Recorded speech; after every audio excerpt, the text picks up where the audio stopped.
We begin tonight in Marietta, where two construction workers are in critical condition after they were hit while on the job. Thanks so much for joining us on this Sunday night for Fox 5 News at 10. I'm Eric Perry. Investigators say the driver responsible stopped, but then took off running from the scene. Fox 5's Joy Dukes has the latest. Marietta police say the two victims were a part of a crew here doing routine maintenance on this bridge when a driver plowed into them. Tonight they are at Grady Memorial Hospital fighting for their lives.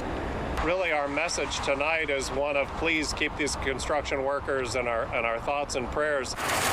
In Marietta, police are trying to identify the driver that struck two construction workers in a hit-and-run crash on Roswell Road early Sunday morning.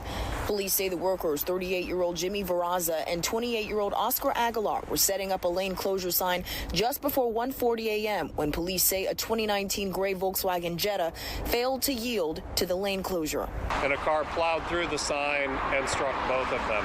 Officer Charles McPhillamy with the Marietta Police Department says medics rushed the two victims to the hospital with critical injuries, but not before the driver ran off, leaving the car behind. The driver of the vehicle, after hitting both of them, stopped, got out of the vehicle, and then before emergency services could arrive, fled on foot.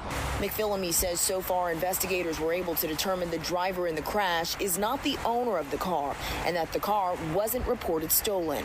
They're also talking with that registered owner of the vehicle to try and determine what exactly took place, who had possession of that vehicle when this happened. Police say it's too early in the investigation to know if it was distracted driving or impaired driving, but the driver behind it could be facing a number of charges, including hit and run and serious injury or death by motor vehicle.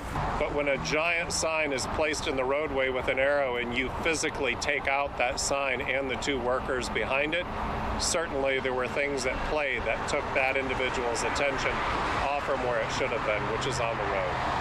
Ahead of the St. Patrick's Day holiday, McPhillamy says this should serve as a reminder to other drivers to be careful while out on the roads. And we're told investigators are also in contact with the construction company and the owner of that vehicle. We're told that the victims are responsive at this time, but they are still not out of the woods. If you have any information about the crash, give detectives with the Marietta Police Department a call. That's the latest here in Marietta. Joy Dukes, Fox 5 News.